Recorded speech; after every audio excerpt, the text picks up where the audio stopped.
ताकि आपको और भी बेहतरीन कहानियां और अपडेट मिल सके। जब भी हम कोई नया कंटेंट अपलोड करें तो आपको सूचित रहने के लिए बेल आइकन पर क्लिक करें। आपका समर्थन हमें आपके लिए दिलचस्प और मनोरंजक वीडियो लाने के लिए प्रेरित करता है। रेड स्टोरी एफएम परिवार का हिस्सा बनने के लिए आपका धन्यवाद। एपिसोड 1 लड़कियों का झोल।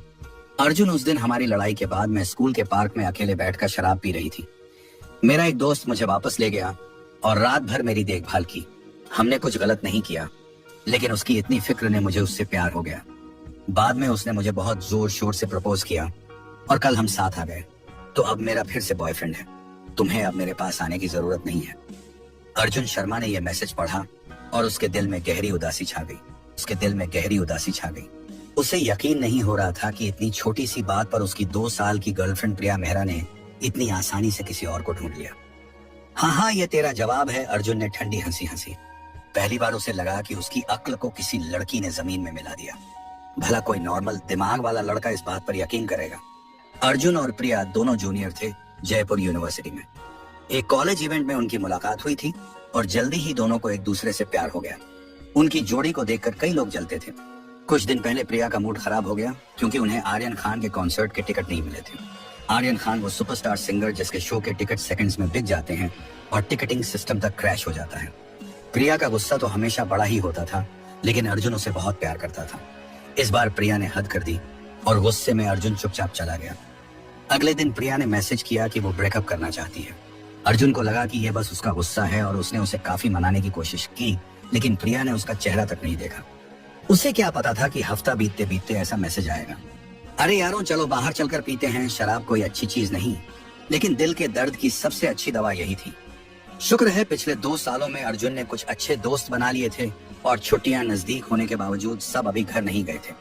वे पास के बार में गए, ढेर सारे ड्रिंक्स ऑर्डर किए और शराब ने उनकी जुबान खोल दी। सब कुछ बाहर आने लगा। अर्जुन, तू ना एकदम जन्मजात बेकार लड़की का श्राप लेकर पैदा हुआ है।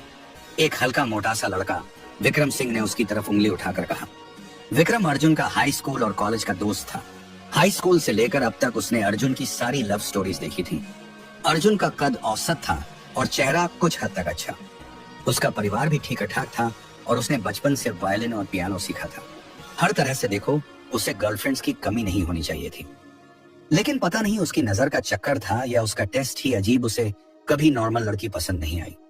पहली बार उसे किसी लड़की से प्यार हुआ था हाई स्कूल के फ्रेशर ईयर में। वे सिर्फ 2 दिन साथ रहे और फिर उस लड़की ने पीछे हट लिया कहकर कि उसे पढ़ाई पर असर पड़ने का डर है। सबसे मजेदार बात, अर्जुन एक टॉप यूनिवर्सिटी में पहुंच गया और वो लड़की एक औसत कॉलेज में। 2 दिन में डंप होना अर्जुन का सबसे बड़ा मजाक बन गया।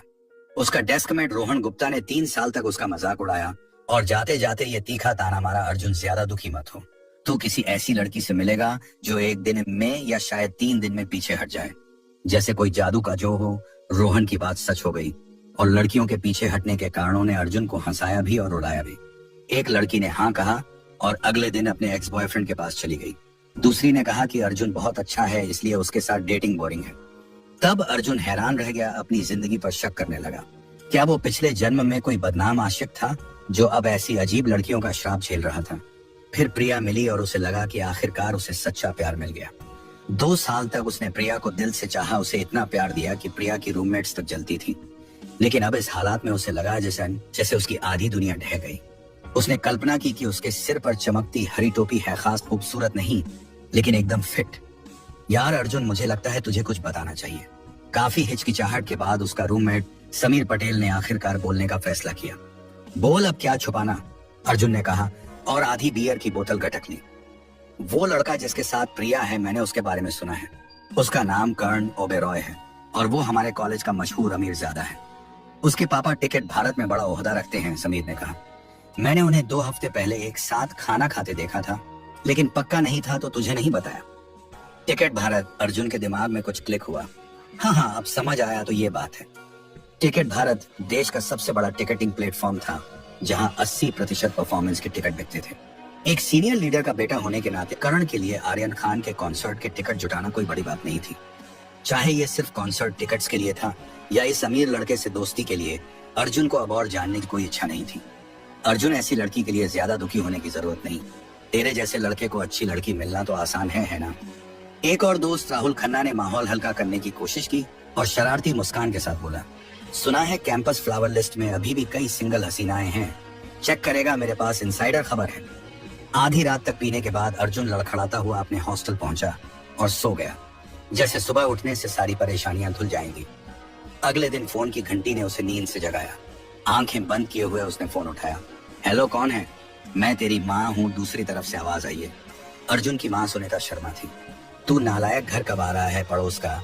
वो यांजिंग यूनिवर्सिटी वाला लड़का तो वापस आ गया और तू इतना पास रहकर भी नहीं आ रहा। घर नहीं आना क्या? आऊंगा, आज दोपहर को आ जाऊंगा। अर्जुन के दिमाग में अपनी माँ सुनीता का खूबसूरत चेहरा आया। एक ऐसी औरत जो 40-50 की उम्र में भी ऐसी नहीं लगती थी। सिर्फ इसलिए नहीं कि वो उसकी माँ थी, बल्कि सुनीता की खूबसूरती वाकई बयान से बाहर थी।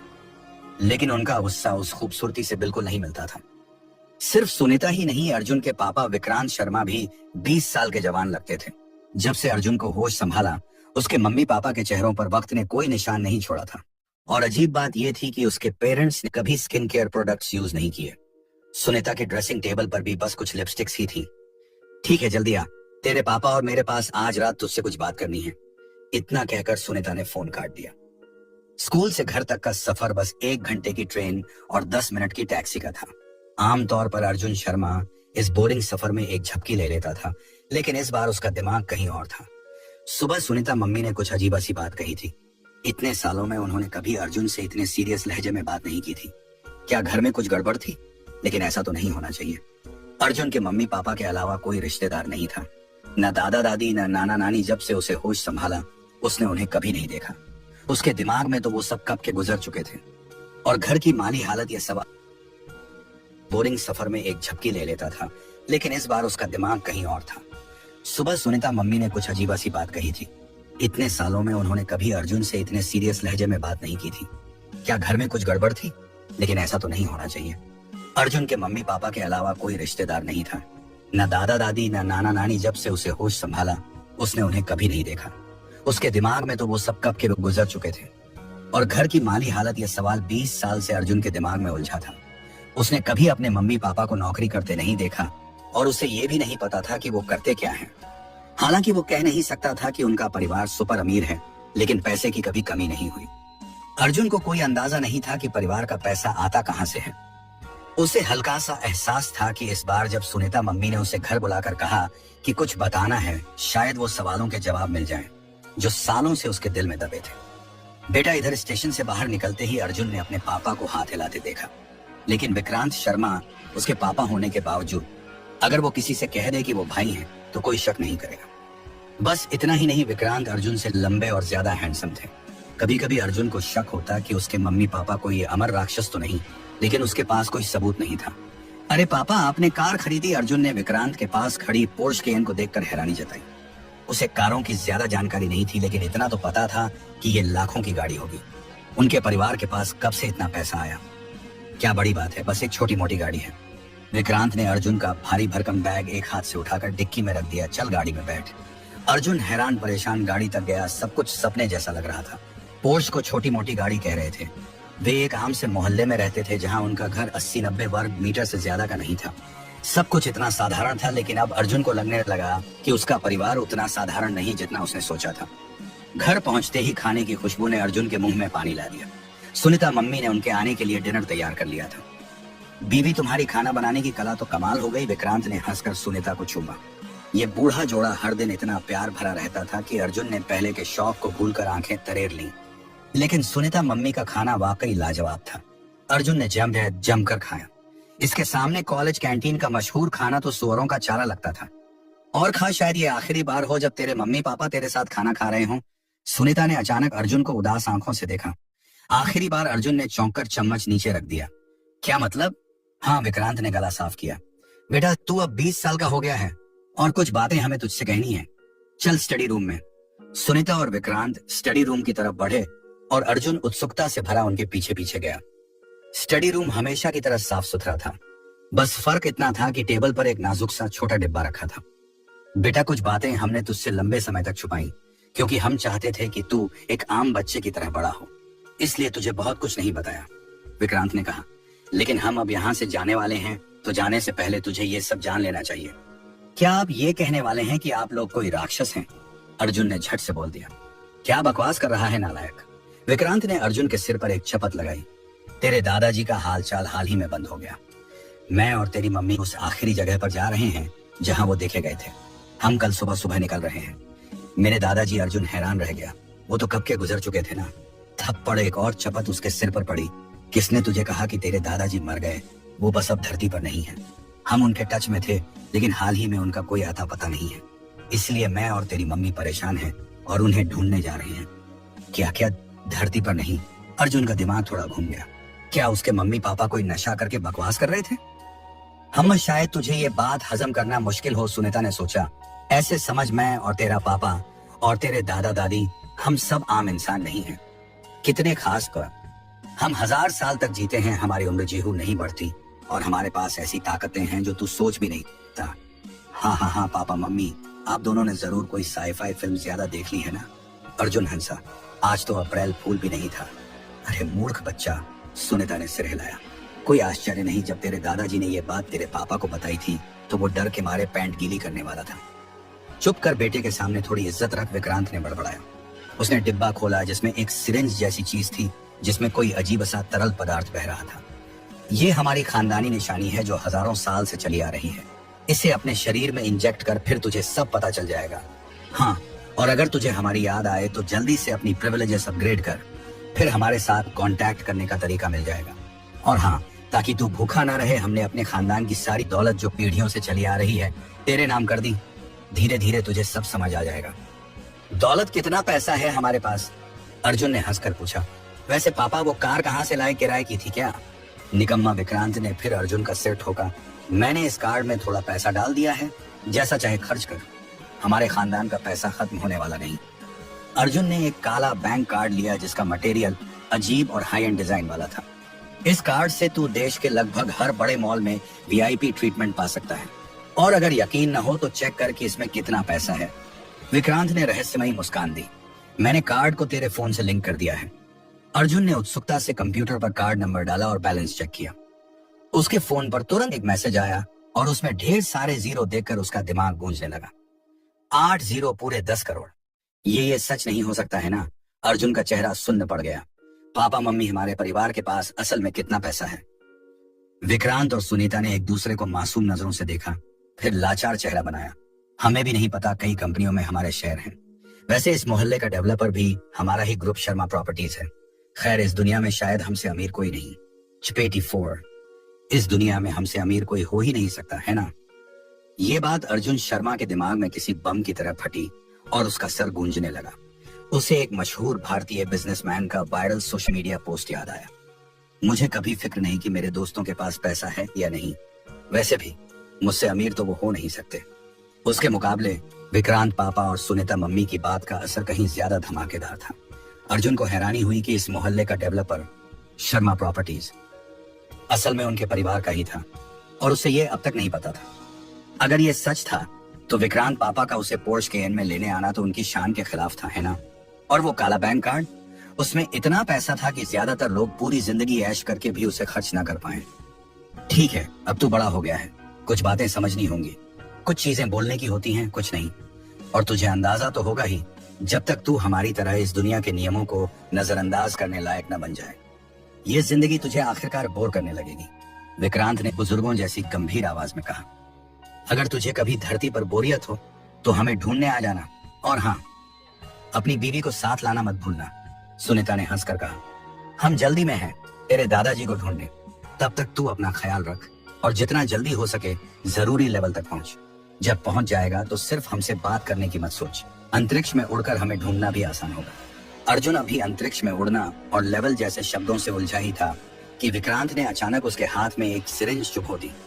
ये बस मच्छर के काटने जैसा लगा और अर्जुन हल्का सा कांप गया। अचानक चक्कर सा आया और वो नींद में खो गया। हनी, तुझे अपने बेटे की याद आएगी? विक्रांत ने अर्जुन को बिस्तर पर लिटाया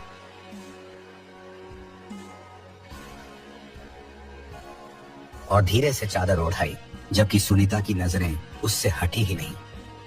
ये नालायक मुझसे ही तो निकला है, भला मुझे याद ना आए। सुनीता की आंखें हल्की नम हो गई। लेकिन हमारे पास कोई चारा नहीं। मम्मी पापा की हालत शायद और खराब हो। वैसे उस चीज के साथ अर्जुन जरूर अपनी राह बना लेगा। ज्यादा से ज्यादा 2-3 साल में हम फिर से कनेक्ट हो जाएंगे। अच्छा है कि तू ऐसा सोचती है। विक्रांत ने सुनीता की आंखों से आंसू पोंछे। तो अब निकले? हाँ। दोनों बालकनी पर गए और उनके शरीर से एक अनोखी चमक निकली जो उन्हें घेर ले गई। वो शुद्ध और अलौकिक थी, जैसे कोई पौराणिक देवता। झटका, 2 सुनहरी रोशनी की किरणें आसमान में उड़ी और काली रात में गायब हो गई। इधर अर्जुन को लगा जैसे वो किसी अजीब हालत में था, मानो डेटा से भरी दुनिया में घुस गया हो। एक इंसानी सी आवाज उसके कानों में गूंज रही थी। सिस्टम होस्ट की स्थिति डिटेक्शन शुरू कर रहा है। सारी शारीरिक स्थितियां सामान्य, होस्ट बाइंडिंग शुरू। बाइंडिंग पूरी, परमिशन जनरेट हो रही है। पिछले होस्ट के आदेशों के अनुसार सारी दौलत अनलॉक हो रही है। परमिशन अपग्रेड के लिए टास्क शुरू। Beep beep beep, task generation पूरा, सिस्टम होस्ट ट्रांसफर पूरा। झट, अर्जुन सपने से चौंक कर उठा, जैसे सब कुछ सपना था। उसके मम्मी पापा ने न सिर्फ उसे बताया कि वो एक अमीर खानदान का वारिस है, बल्कि उनके पास सुपर पावर भी थी और अब वो अंतरिक्ष में उसके दादाजी को ढूंढने निकल गए। रुक, मैं कपड़ों समेत बिस्तर पर क्यों पड़ा हूँ? मेरे मम्मी पापा कहाँ हैं? उसने घड़ी देखी, 10:30 बज चुके थे। छुट्टी हो या ना हो, सुनीता मम्मी उसे ठीक 9 बजे जगा देती थी। होस्ट, तुम्हें इधर उधर देखने की जरूरत नहीं। पिछली पीढ़ी के होस्ट धरती छोड़कर थ्रीवी पीढ़ी के होस्ट को ढूंढने निकल चुके हैं। अचानक एक आवाज उसके दिमाग में उभरी। तू कौन है? दिखा खुद को, तू कहाँ है? अर्जुन बिस्तर से कूदा, लेकिन घर में कुछ भी नहीं था। मैं तुम्हारे शरीर में हूँ, होस्ट के शरीर के साथ मिल गया हूँ। जब तक होस्ट टॉप लेवल परमिशन तक ना पहुंच जाए और पिछली पीढ़ी के होस्ट जैसी ताकतें ना हासिल कर ले, तुम मुझे अपने शरीर से अलग नहीं कर सकते। रुक, क्या तू वही खानदानी निशानी है जिसका मेरे मम्मी पापा ने जिक्र किया? अर्जुन को अचानक ख्याल आया। हाँ, तुम ऐसा कह सकते हो। मैंने शर्मा खानदान की हजारों साल तक सेवा की है और तुम 100वीं पीढ़ी के होस्ट हो। अरे वाह! अर्जुन को समझ नहीं आया क्या कहे। दूसरों की खानदानी निशानियां कोई कीमती पुरानी चीजें होती हैं, लेकिन उसके खानदान ने तो पूरा सिस्टम इनहेरिट कर लिया। तू असल में है क्या? सीधे शब्दों में, मैं एक मल्टी फंक्शनल इंटेलिजेंट सिस्टम हूँ जिसमें मैनेजमेंट, इन्वेस्टमेंट, कल्टीवेशन और इंक्वायरी जैसी खूबियां हैं। लेकिन तुम्हारे शुरुआती पुरखों ने इतनी दौलत जमा कर ली है कि शायद तुम्हें इन फीचर्स की जरूरत ना पड़े। कल्टीवेशन? मत कह कि मेरे मम्मी पापा ने कोई गुप्त साधना वगैरह की थी। ये कोई फंतासी दुनिया तो नहीं? ऐसी चीजें कहाँ मिलती हैं? बिल्कुल, मेरा कल्टीवेशन सिस्टम थोड़ा अनोखा है। तुम्हारे शरीर में वाकई जबरदस्त पोटेंशियल है और सही दिशा में तुम जो ताकतें हासिल कर सकते हो वो तुम्हारी सोच से बाहर है। कुछ लेवल की परमिशन अनलॉक करने के बाद तुम्हें पता चलेगा। परमिशन वो क्या है? अर्जुन ने फिर पूछा। वो मेरे फंक्शंस इस्तेमाल करने की चाबियां हैं। अभी तुमने बस कुछ बेसिक अनलॉक किए हैं। 99वीं पीढ़ी के होस्ट को डर था कि तुम्हें धरती पर बोरियत हो, इसलिए उन्होंने टास्क बनाए। इन टास्क को पूरा करने से तुम्हारी परमिशन बढ़ेगी। मिसाल के तौर पर, परमिशन बढ़ने पर तुम इंसानी पोटेंशियल अनलॉक करने के तरीके सीख सकते हो। अगर तुम काफी ताकतवर हो गए तो धरती छोड़कर पिछली पीढ़ी के होस्ट को ढूंढने भी जा सकते हो। मेरे पापा ने मेरे लिए क्या टास्क छोड़े? पैसा खर्च करो, शोनफ करो। आवाज ने शरारती हंसी हंसी। पिछले होस्ट का आइडिया काफी मजेदार है। अरे मेरे पापा सच में ऐसे हैं? फिर सोचा, वैसे भी उसके मम्मी पापा कभी आम तो थे नहीं। वैसे तेरा कोई नाम है, बस एक कोड है। होस्ट जैसा चाहे मुझे नाम दे सकता है। ठीक है, फिर मैं तुझे छोटा दोस्त कहूंगा। अर्जुन ने यूं ही बोल दिया। कौन जानता था, शायद ऊपर वाले ने उसकी पहले की मुश्किलें देखकर अब यह सिस्टम दिया हो। क्या ये उसकी किस्मत को बदलने के लिए था? जब उसके मम्मी पापा ने उसे ये चीज छोड़ी तो इसका अच्छा इस्तेमाल न करना बेकार नहीं होगा। प्रिया ने उसे इसलिए छोड़ा था क्योंकि वो काफी अमीर या ताकतवर नहीं था, है ना, इस खानदानी दौलत के साथ। अब ऐसा तो नहीं होगा, है ना? अब मैं परमिशन अपग्रेड मिशन का पहला स्टेज रिलीज करने जा रहा हूँ। होस्ट तैयार हो? हाँ, तैयार हूँ। पहला टास्क, अपनी शोहरत बढ़ाओ और सबको पता चले कि तुम जैसा सुपर अमीर इंसान मौजूद है। सिस्टम अपने आप पूरा होने का आकलन करेगा और पहला स्टेज पूरा होने पर परमिशन अनलॉक होंगी। टाइम लिमिट 1 साल है। शोहरत बढ़ानी है, ये कैसे करूं? इसमें पैसा खर्च करना पड़ेगा। अर्जुन शर्मा पहली बार पैसे खर्च करने के ख्याल से हैरान परेशान था। हालांकि विक्रांत पापा के पास बेशुमार दौलत थी, लेकिन उन्होंने कभी इसका जिक्र नहीं किया। अर्जुन ने हमेशा एक आम जिंदगी जी थी। अचानक इतनी दौलत मिलने से उसे समझ ही नहीं आ रहा था कि इसे खर्च कैसे करना है। कार खरीदूं, घर खरीदूं, उसके दिमाग में आइडियाज उछलने लगे। लेकिन वो तो बस एक औसत कॉलेज स्टूडेंट था जिसने कभी ऐसी चीजों का लेन देन नहीं किया। ओनरशिप का सबूत, लाइन में इंतजार या लॉटरी ड्रॉ सब सोचकर ही उसका सर दुखने लगा। होस्ट, क्या तुम पैसे खर्च करने को लेकर परेशान हो? जब उसका दिमाग चक्कर गिन्नी हो रहा था तभी छोटा दोस्त की आवाज उसके सर में गूंजी। क्या तुम मुझे सिखा सकता है? हाय छोटा दोस्त ने इंसान जैसी सांस छोड़ी। होस्ट, तुम्हें अपनी पुरानी सोच से खुद को नहीं आंकना चाहिए। तुम्हें अपनी पहले वाली पहचान से अलग होना होगा। ठीक है, मैं तुम्हारी मदद करता हूँ। इसे बिगिनर टास्क मान लो। हाँ, थोड़ा गाइड कर। अर्जुन को आखिरकार लगा जैसे उसे कोई सहारा मिल गया। अब टास्क फेज शुरू। जश्न लाइव प्लेटफॉर्म पर 1 करोड़ रुपए खर्च करो, टास्क पूरा करो और इनाम में दोगुनी शारीरिक ताकत पाओ। साथ ही लेवल 1 क्लियरेंस में 2% की बढ़ोतरी। 1 करोड़ अर्जुन हक्का बक्का रह गया। सबसे ज्यादा पैसा जो उसने कभी देखा था वो उसकी कॉलेज फीस थी। 1 लाख तो दूर, उसने कभी 1 करोड़ का नाम भी नहीं सुना था, और वो भी उसके बैंक कार्ड के बैलेंस का 10% था। इसे लाइव स्ट्रीमिंग प्लेटफॉर्म पर उड़ाना थोड़ा डरावना था। होस्ट, फिक्र मत करो, 1 करोड़ तो इतना छोटा मोटा अमाउंट है, इसे वापस कमाना तो आसान है। देखो, अब तुमने 1 करोड़ कमा लिया, जाओ खर्च करो।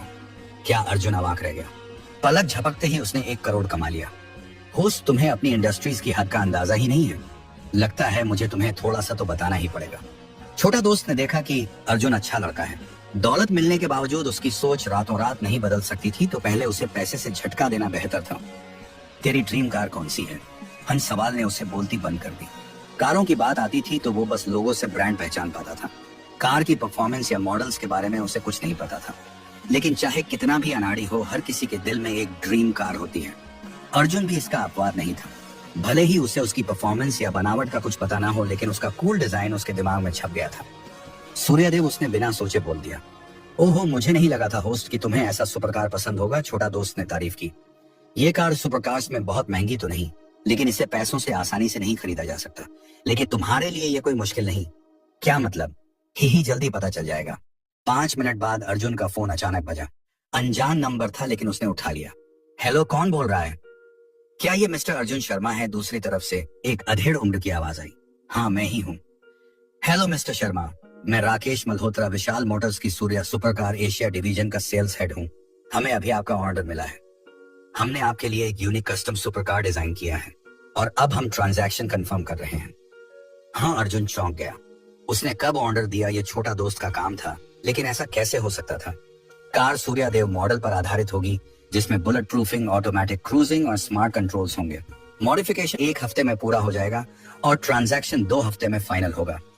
आपके कोई सुझाव या रिक्वेस्ट हैं? नहीं, कुछ नहीं। बहुत अच्छा, फैक्ट्री तुरंत आपके ऑर्डर पर काम शुरू कर देगी। 2 हफ्ते बाद मैं आपको कांटेक्ट करूंगा ताकि गाड़ी आपके बताए लोकेशन पर डिलीवर हो सके। ठीक है, थैंक यू। आपकी सेवा करना मेरा सौभाग्य है। छोटा दोस्त, ये क्या हो रहा है, जल्दी बता। अर्जुन को लगा जैसे वो सपने में है। उसे पता था कि ऐसे हाई एंड सुपरकार्स के लिए कस्टम ऑर्डर चाहिए, जो आमतौर पर 6 महीने से 1 साल लेते हैं और कई बार लाइन में इंतजार करना पड़ता है। इतना ही नहीं, ये टॉप लेवल कारें लिमिटेड नंबर में बनती हैं, तो पैसा होने पर भी खरीद की गारंटी नहीं होती। 2 हफ्ते में मॉडिफिकेशन और डिलीवरी पूरी करना तो ऐसा था जैसे दिन रात एक काम करना पड़े। इसका मतलब था ढेर सारे ऑर्डर्स को टालना, जिससे अर्जुन को अपनी ताकत पर शक होने लगा। इसमें हैरानी की क्या बात है? छोटा दोस्त ने ऐसे बोला जैसे कोई बड़ी बात नहीं। तुम कंपनी के 70% मालिक हो और उनकी सुपरकार मैन्युफैक्चरिंग डिवीजन के लगभग 90% तुम्हारे पास है। बेसिकली तुम ही कंपनी के बॉस हो। भला कोई बॉस की कार में देरी करने की हिम्मत करेगा? मैं विशाल मोटर्स का मालिक हूँ। हाँ, ये हिस्सेदारी तुम्हारे पापा ने 2 साल पहले ली थी और हाल ही में ये पूरी तरह तुम्हारे नाम ट्रांसफर हो गई। अरे बाप रे, अर्जुन ने गाली दी। तो क्या तुम कह रहे हो कि मेरे पास फरारी, रोल्स रॉयस वगैरह में भी हिस्सेदारी है? ही बिल्कुल। तुम्हारे पास लैम्बोर्गिनी, एस्टन मार्टिन, पगानी और ढेर सारी सुपरकार कंपनियों में हिस्सेदारी है। ये सारी दौलत मिलाकर भी तुम्हारी कुल संपत्ति का बस एक हिस्सा है। अब तुम्हें अपनी दौलत का अंदाजा हुआ। मैं, ओह माय गॉड, इस बार अर्जुन पूरी तरह झटका खा गया। अगर ये सच था तो 1 करोड़ तो कुछ भी नहीं था। पैसा उड़ाओ, अगर मैं इसे पूरा खर्च न कर सका तो मैं ऐसे खर्च करूंगा जैसे कल हो न हो। अपनी दौलत की बस हल्की सी झलक पाकर अर्जुन को जैसे समझ आ गया। उसने तुरंत अपना कंप्यूटर ऑन किया। वो अक्सर लाइव स्ट्रीम्स देखता था, ज्यादातर गेमिंग कंपटीशन और कभी कभी कुछ सिंगर्स की स्ट्रीमिंग। लेकिन एक गरीब स्टूडेंट होने के नाते उसने इन प्लेटफॉर्म्स पर एक पैसा भी खर्च नहीं किया था। वो आमतौर पर जश्न लाइव प्लेटफॉर्म यूज करता था और उसका वहां एक पुराना अकाउंट था। अपने पुराने अकाउंट में लॉग इन करके उसने देखा कि उसके पास बस कुछ 100 फ्री जश्न टोकन थे, बाकी सब कुछ जीरो दिख रहा था। पहले एक वीआईपी अकाउंट रिचार्ज करते हैं। अगर शोहरत कमानी थी तो यह सबसे अच्छा तरीका था। उसे याद था कि सबसे हाई वीआईपी लेवल 10 था और लेवल 10 तक पहुंचने पर पूरे सिस्टम में ऑटोमेटिक अनाउंसमेंट होता था। लेकिन लेवल 10 तक पहुंचने के लिए 50 लाख रुपए खर्च करने पड़ते थे। हाथ सचमुच कांप रहे हैं। पहली बार इतना पैसा खर्च करने जा रहा था। अर्जुन के हाथ थरथरा रहे थे। 10 मिनट तक अपने दिमाग में जंग लड़ने के बाद उसने आखिरकार रिचार्ज इंटरफेस खोला। कांपो एक सुपर धन कुबेर पैदा होने वाला है। एपिसोड 5। बधाई हो यूजर शर्का शिकार को जिन्होंने वीआईपी लेवल 10 हासिल किया। आओ उनके लिए तालियां बजाएं। हर लाइव स्ट्रीमिंग रूम के पेज पर यह स्क्रॉलिंग सबटाइटल 3 बार चमका। अरे वाह, कौन सा धन कुबेर है जिसने वीआईपी स्टेटस लेवल अप किया। जश्न लाइव प्लेटफॉर्म के कई पुराने यूजर्स थे जो रेगुलर बड़े खर्च करने वालों को अच्छे से जानते थे, लेकिन शर का शिकार वाला आईडी पहली बार देखने में आया। जल्दी ही कुछ बोर्ड यूजर्स की टोली इस नए लेवल 10 वीआईपी भगवान की खोजबीन में लग गई। लेकिन उन्हें पता चला कि ये अकाउंट भले 2 साल पहले रजिस्टर हुआ था, इसने कभी पैसे खर्च नहीं किए, बस कुछ 100 फ्री शेयर टोकन्स गिफ्ट किए थे। अरे कहीं ये फिर से कोई कंपनी के पैसे चुराकर स्ट्रीमिंग प्लेटफॉर्म पर रईसी दिखाने वाला तो नहीं? किसी ने अंदाजा लगाया। आखिरकार ऐसा पहले भी हो चुका था और ऐसे नैन वाले रईस यूजर्स हमेशा शक पैदा करते हैं। उसी वक्त अर्जुन शर्मा, जिसने अभी अभी रिचार्ज पूरा किया था, अपने कांपते हाथों से उबर रहा था।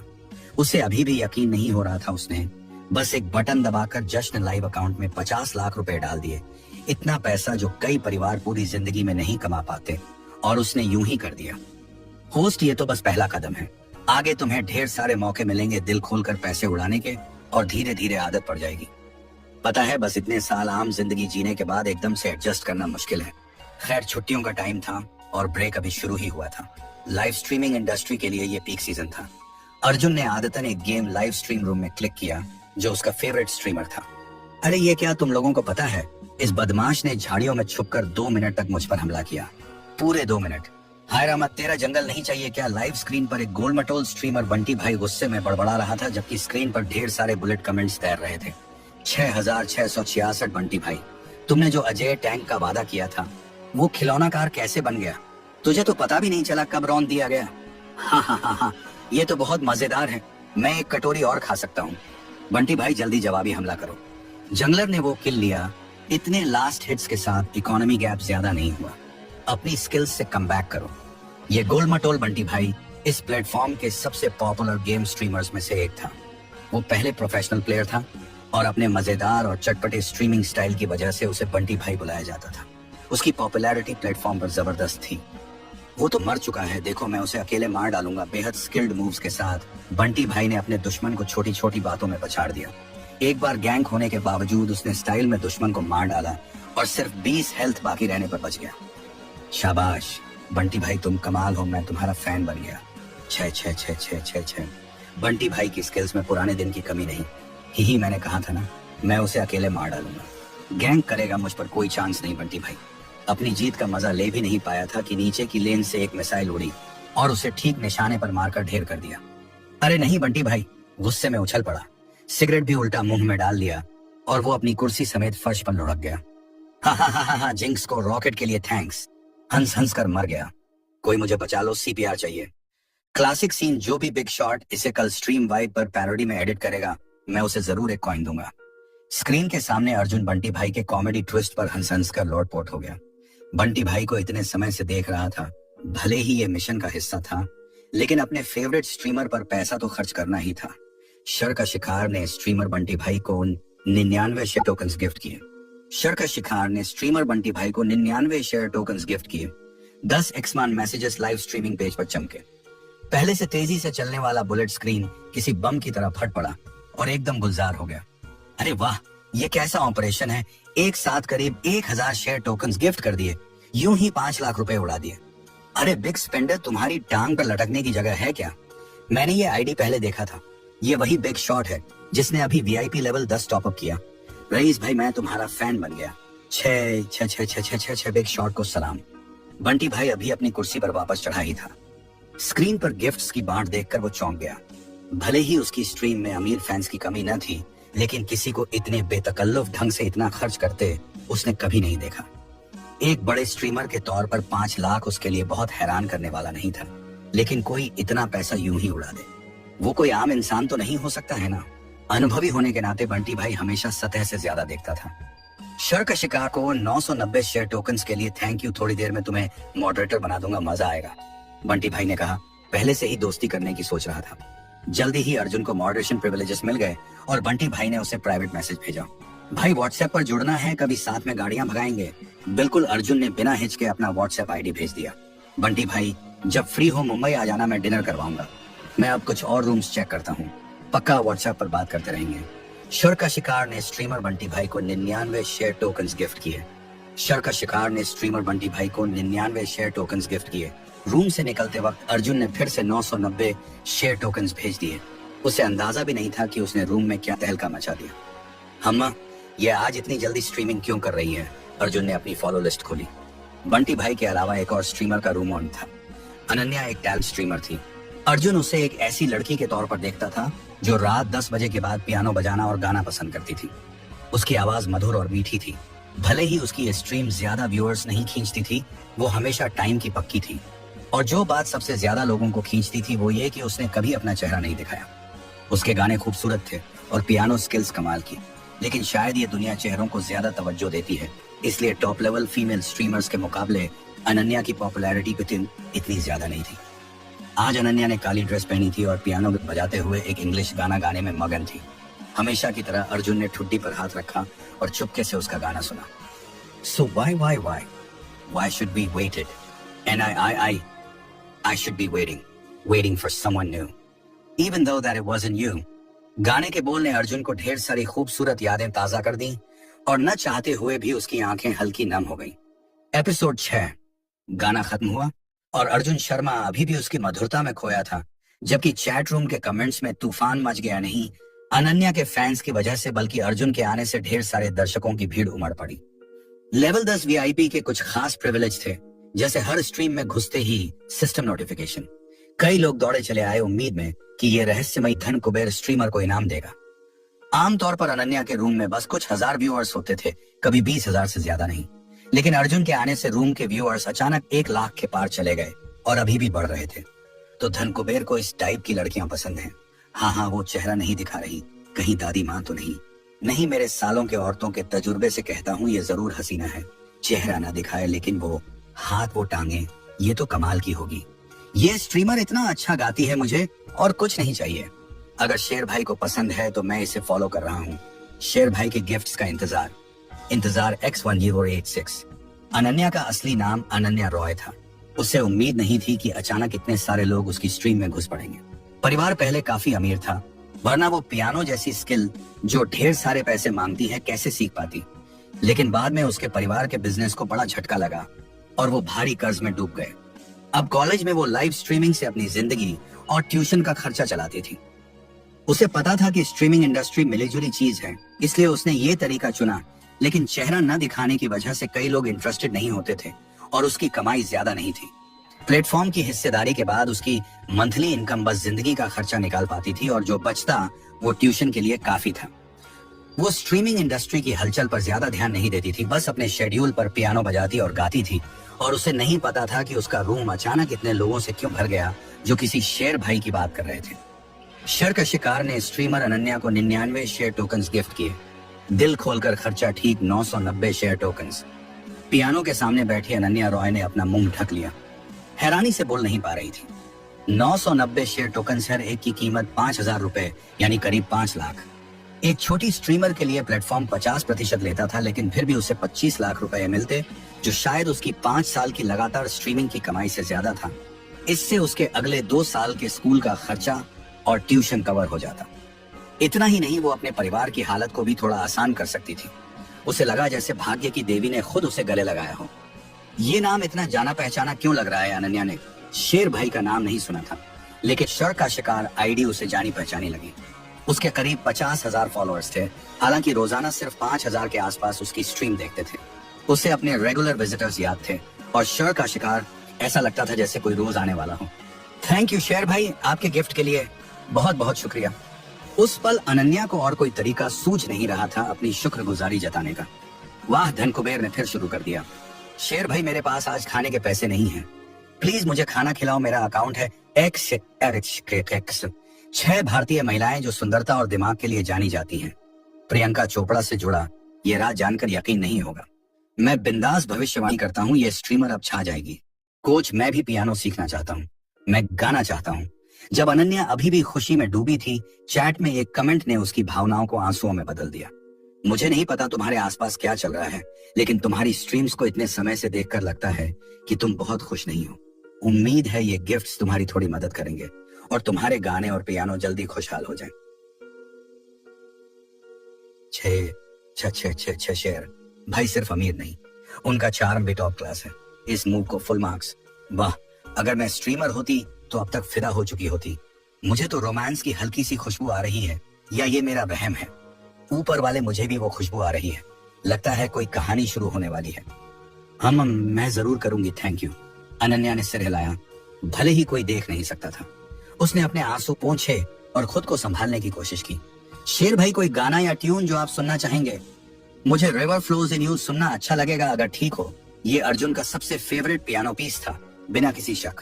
उसने इसे अनन्या की स्ट्रीम में पहले भी कई बार सुना था, जहां उसका परफॉर्मेंस ताकत और भावनाओं में परफेक्ट था।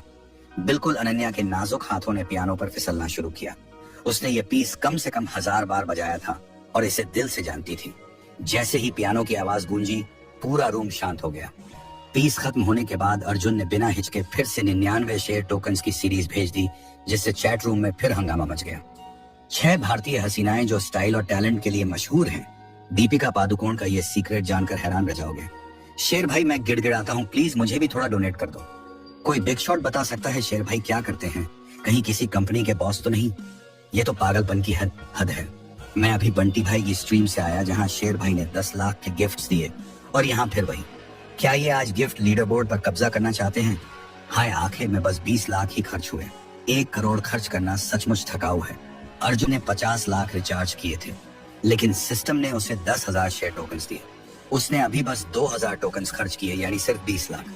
1 करोड़ का मिशन अभी दूर था। अनन्या, मैं दूसरी स्ट्रीम्स चेक करने जा रहा हूँ। रात 10 बजे तुम्हारे गाने के लिए मिलता हूँ। अर्जुन ने पब्लिक स्क्रीन पर टाइप किया। ठीक है, रात 10 बजे उसी वक्त मत भूलना। अनन्या की स्ट्रीम से निकलकर अर्जुन ने अपनी भव्य स्ट्रीम हॉपिंग मिशन फिर शुरू किया। स्ट्रीमर की पॉपुलैरिटी चाहे जो हो, अगर उसे जरा भी इंटरेस्ट आया तो उसने कम से कम 99 शेयर टोकन से शुरुआत की। ये गेम तो काफी अच्छा खेला जा रहा है। शर का शिकार ने स्ट्रीमर दिल्ली का शूटर को 99 शेयर टोकन्स गिफ्ट किए। भले चेहरा ढेर सारा मेकअप वाला है, लेकिन गाना बुरा नहीं। शर का शिकार ने स्ट्रीमर छोटी भेड़िया को 99 शेयर टोकन्स गिफ्ट किए। अरे ये क्या, एक आदमी ने इतना मेकअप किया हुआ है, सॉरी मेरी गलती। शर का शिकार ने स्ट्रीमर रॉकी भाई को 99 शेयर टोकन्स गिफ्ट किए। अरे ये तो अच्छा है, शूटिंग कमाल की है।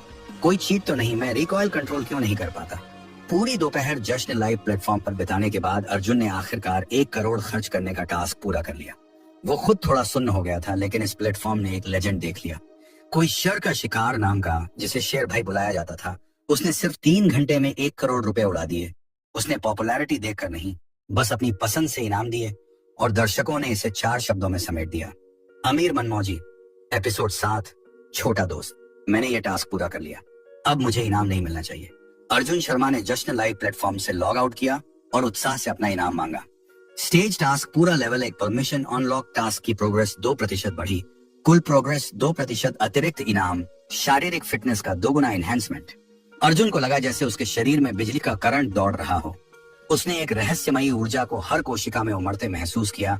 उसकी मांसपेशियां मजबूत हुईं, हड्डियां सख्त हुईं और उसका दिमाग भी तेज हो गया। कमाल है, इस रोमांचक एहसास ने उसकी आत्मा को भर दिया और उसने जोर से चिल्लाया। ये हालत पूरे 5 मिनट तक रही। अर्जुन को लगा जैसे उसने शरीर बदल लिया हो। शायद पुनर्जन्म इसका सही नाम होगा। होस्ट, तुम्हारी मांसपेशियों की ताकत, हड्डियों की डेंसिटी, दिमाग की कोशिकाओं की एक्टिविटी और बाकी शारीरिक मैट्रिक्स सब कुछ पहले के मुकाबले 2 गुना हो गया है। ये सचमुच असली है। अर्जुन अपने शरीर को जानता था। भले ही उसने कोई गहरा टेस्ट नहीं किया, लेकिन वो अपनी फिजिक में फर्क साफ महसूस कर सकता था। वो गर्माहट क्या थी? ये तुम्हारे पुरखों ने अपनी पोटेंशियल अनलॉक करते वक्त रिलीज की थी। अतिरिक्त ऊर्जा को सिस्टम ने सोख लिया, जिससे मैं इसे फीडबैक करके तुम्हारा शरीर मजबूत कर सका, छोटा दोस्त ने समझाया। ऐसी ऊर्जा और है, बिल्कुल 99 पीढ़ियों से जमा ऊर्जा इतनी है कि ये होस्ट को एक आम इंसान से लगभग सर्वशक्तिमान सुपर ह्यूमन बना सकती है। छोटा दोस्त को अर्जुन की सोच समझ आ गई, लेकिन तुम्हारे पापा ने हिदायत दी है कि इस ऊर्जा का ज्यादा इस्तेमाल न किया जाए, क्योंकि ये तुम्हारे भविष्य के विकास पर बुरा असर डाल सकता है। पापा ने सोच समझ कर बात की। अर्जुन समझ गया, ऐसी अचानक जागृति स्टाइल की एनहेंसमेंट्स सिर्फ शॉर्ट टर्म फायदे देती हैं। असली ताकत तो तब आएगी जब उसकी परमिशन बढ़ेगी। रुक, ये क्या बदबू है? अचानक एक गंदी सी गंध उसकी नाक में चढ़ी। ये होस्ट के शरीर की अशुद्धियां हैं। तुम्हारी एनहेंसमेंट में मदद करते वक्त मैंने इन्हें साफ कर दिया। अब तुम्हें नहाना चाहिए, पहले बोलना था। अर्जुन ने चिल्लाते हुए कपड़े उतारे और बाथरूम की ओर भागा। डिस्कवर इंडिया के टॉप बिलियनियर्स मुकेश अंबानी का यह सीक्रेट आपको हैरान कर देगा। साफ की गई अशुद्धियां काफी थीं। अर्जुन को ढेर सारी गंदगी हटाने के लिए खूब रगड़ना पड़ा। फर्श पर भी घिनौनी काली लिक्विड की एक गड्डी बन गई। कई बार धोने के बाद आखिरकार बदबू गई। उसने शीशे पर जमी धुंध पोंछी और खुद को देखा। अचानक उसे थोड़ा अजनबी सा लगा। अर्जुन का चेहरा आम था, कद ज्यादा नहीं और शरीर पतला, लेकिन शीशे में एक ऐसा चेहरा था जिसके फीचर्स बेहद शार्प थे। थोड़ा सा विक्रांत पापा जैसा, और उसका कद करीब 5 सेंटीमीटर बढ़कर 18 मीटर के पार हो गया। और भी हैरानी की बात, जो पहले दुबला पतला शरीर था अब उसमें साफ साफ मसल्स उभर आए थे। अरे बाप रे, क्या मैं सपना देख रहा हूँ? अर्जुन ने अपने शरीर को छुआ। अगर उसका चेहरा पहले जैसा ना होता तो उसे यकीन ना होता कि ये वाकई वो है। होस्ट की एनहांसमेंट करते वक्त मैंने तुम्हारे जीन में भी सुधार किया, जिससे तुम्हारा लुक परफेक्ट ह्यूमन स्टेट के करीब पहुंच गया। क्या मेरे मम्मी पापा भी ऐसे ही हैं? अर्जुन को आखिरकार समझ आया कि 50 के करीब होने के बावजूद उसके मम्मी पापा इतने जवान और फिट क्यों दिखते थे। तुम्हारे मम्मी पापा ने सही तरीके से पोटेंशियल डेवलपमेंट किया तो उनके जीन स्वाभाविक रूप से ज्यादा परफेक्ट हैं। वो उम्र नहीं बढ़ाते और तुम भी भविष्य में ऐसा कर सकते हो। वैसे तुम शर्मा खानदान की पीढ़ियों से आए हो। मेरी मम्मी का कोई नहीं है, फिक्र है क्या क्या ये पोटेंशियल डेवलपमेंट दूसरों को सिखाया जा सकता है? वो तो बिल्कुल मुमकिन है, हालांकि इसके लिए कुछ शर्तें हैं। तुम्हें बाद में पता चलेगा, छोटा दोस्त ने कहा। वैसे मैंने तुम्हारे लिए एक बटलर से कांटेक्ट किया है, वो बाहर इंतजार कर रहा है। क्या तुम अभी उससे मिलना चाहोगे? बटलर हमारे परिवार में बटलर है। अर्जुन को अब हैरानी भी सुनने सी लगने लगी थी। वो कोई ऐसा शख्स है जिसे 98 होस्ट तुम्हारे दादाजी ने मदद की थी। उनका काम शर्मा खानदान की कुछ संपत्तियों को मैनेज करना और तुम्हारी सेवा के लिए हमेशा तैयार रहना है। वो अभी यहाँ है। हाँ, दरवाजे पर ही। तो फिर मुझे उससे मिलना चाहिए। किसी को दरवाजे पर इंतजार करवाना अच्छा नहीं लगा। अर्जुन ने शरीर पोंछा और तुरंत दरवाजे की ओर बढ़ा। भारत के सबसे अमीर परिवारों के राज टाटा और बिरला का ये सच जानकर दंग रह जाओगे। दरवाजा खुलते ही बाहर 2 लोग दिखे। एक 60 साल के बुजुर्ग लग रहे थे और दूसरी उसकी उम्र की एक लड़की। बुजुर्ग ने ट्रेडिशनल भारतीय कुर्ता पहना था और उम्र के बावजूद उसमें वो रौब था जो सिर्फ बड़े बिजनेस या पॉलिटिकल लीडर्स में दिखता है। लड़की करीब 168 सेंटीमीटर लंबी थी और खूबसूरत शब्द उसके हुस्न के साथ इंसाफ नहीं करता था, खासकर उसकी लंबी और आकर्षक टांगे, जिन्हें देखकर अर्जुन ने 2 बार नजर डाली। इतना मिलता जुलता, सचमुच बहुत मिलता जुलता। बुजुर्ग अर्जुन को देखते ही इतने उत्साहित हो गए कि बड़बड़ाने लगे। आप जरूर युवा राजा शर्मा होंगे। क्या युवा राजा शर्मा? ये संबोधन अर्जुन को बहुत अटपटा लगा। ये कौन सा जमाना था जो किसी को युवा राजा कहे? तो आप कौन हैं अंकल? ओह, माफी चाहता हूँ युवा राजा शर्मा, बुजुर्ग ने कहा। मेरा नाम मोहन गुप्ता है और ये मेरी पोती रिया गुप्ता। आपकी कुछ संपत्तियां हमारे गुप्ता परिवार ने मैनेज की हैं। हमें हाल ही में खबर मिली कि आपने शर्मा खानदान की सारी संपत्तियां आधिकारिक रूप से इनहेरिट कर ली हैं, तो मैं आपको इन संपत्तियों के बारे में बताने आया हूँ, बुजुर्ग ने आदर से कहा। ओह, समझा। अंकल अंदर आइए। बाहर खड़े खड़े थक गए होंगे। अर्जुन ने रास्ता दिया और उन्हें अंदर बुलाया। ये तो काफी अच्छे लगते हैं, रिया गुप्ता ने सोचा, राहत महसूस करते हुए कि अर्जुन मिलनसार है। उसे डर था कि कहीं वो मुश्किल इंसान न निकले। अंकल बैठिए। मुझे तो कल ही पता चला कि हमारे परिवार के पास इतनी संपत्तियां हैं, अर्जुन ने कबूला। आपको शायद मुझे सब कुछ डिटेल में समझाना पड़ेगा। युवा राजा शर्मा, मुझे बस मोहन अंकल या गुप्ता अंकल बुलाइए, जैसा आपको ठीक लगे। कुछ बातचीत के बाद अर्जुन को पता चला कि मोहन गुप्ता को उसके दादाजी सुरेश शर्मा ने जवानी में मदद की थी, इसलिए उन्होंने सुरेश द्वारा सौंपी गई संपत्तियों को पूरी मेहनत से मैनेज किया। मेरी उम्र अब हो चली है और मैं पहले जितना काबिल नहीं रहा। अब वो संपत्तियां मेरे बच्चे मैनेज करते हैं, लेकिन युवा राजा आपके पास एक असिस्टेंट होना चाहिए। मुझे लगता है मेरी पोती रिया गुप्ता आपकी मदद कर सकती है। क्या असिस्टेंट? अर्जुन ने हाथ हिलाकर मना किया। मैं कोई कंपनी का बॉस तो हूँ नहीं, बस एक कॉलेज स्टूडेंट हूँ। मुझे असिस्टेंट की क्या जरूरत? हाँ, मोहन गुप्ता हंसे युवा राजा शर्मा। भले आपके पास काम ना हो, लेकिन फंड्स मैनेज करने में तो मदद चाहिए होगी, है ना? अपनी पोती को बढ़ावा देते हुए उन्होंने कहा। उम्र में छोटी होने के बावजूद रिया ने ऑक्सफोर्ड से इकोनॉमिक मैनेजमेंट में मास्टर्स पूरा किया है। आप ये काम उस पर छोड़ सकते हैं। ये तो बुरा आइडिया नहीं, अर्जुन ने सिर हिलाया। अपनी दौलत के बारे में उसे बहुत कम पता था और अगर जरूरत पड़ी तो उसे सचमुच नहीं पता होता कि फंड्स कहाँ से लाए। कौन जानता था छोटा दोस्त अगला कौन सा महंगा टास्क दे दे, बचे हुए 90 करोड़ रुपए बहुत लगते थे, लेकिन ज्यादा देर नहीं टिकते। ठीक है, फिर अर्जुन ने रिया की ओर हाथ बढ़ाया। लगता है मुझे इन मामलों में तुम पर भरोसा करना होगा। एपिसोड 8। रिया गुप्ता को कुछ हिदायतें देने के बाद मोहन गुप्ता पहले निकल गए। अर्जुन शर्मा बालकनी पर खड़ा था और पहली बार नोटिस किया कि मोहन गुप्ता एक रोल्स रॉयस का लिनन में आए थे। वो छोटा सा सुनहरा स्टैचू इतना चमक रहा था कि उसकी आंखें चौंधियां गईं। इस गाड़ी की कीमत शायद कई करोड़ में होगी और लगता था कि गाड़ी में एक खास ड्राइवर भी था। मोहन गुप्ता के शानदार अंदाज को देखकर साफ था कि वो खुद भी बहुत बड़े रईस थे और ऐसा शख्स उसके दादाजी की सिर्फ एक हिस्से की संपत्तियां मैनेज कर रहा था। ये बुएना था। युवा राजा, आपसे मैं आपको ऐसे ही बुलाऊंगी। थोड़ी बातचीत के बाद रिया को अर्जुन के स्वभाव का कुछ अंदाजा हो गया था और ये संबोधन पूरी तरह से उसे थोड़ा चिढ़ाने के लिए था। आप मुझसे थोड़ी बड़ी हैं, मैं आपको आगे से रिया दीदी बुलाऊं। ये टाइटल वाकई अर्जुन को अटपटा लगा और उसका चेहरा हल्का सा लाल हो गया। एक लड़का और लड़की अकेले कमरे में और एक पल के लिए माहौल थोड़ा अजीब हो गया, लेकिन रिया ने ही पहले चुप्पी तोड़ी। युवा राजा, क्या आप पहले अपना घर बदलना चाहेंगे? ये जगह थोड़ी छोटी है। भले ही वो शर्मा खानदान की सिर्फ कुछ संपत्तियां मैनेज कर रही थी, मोहन गुप्ता को सुरेश शर्मा ने कुछ शेयर और डिविडेंड दिए थे और सिर्फ उन शेयरों ने ही गुप्ता परिवार को काफी बड़ा खानदान बना दिया था। रिया खुद 500 वर्ग मीटर से ज्यादा की विला में रहती थी। उसे ठीक नहीं पता था कि अर्जुन की कुल दौलत कितनी है, लेकिन उसने अपने दादाजी से सुना था कि वो जो मैनेज करते हैं वो शर्मा खानदान की दौलत का बस एक छोटा सा हिस्सा है।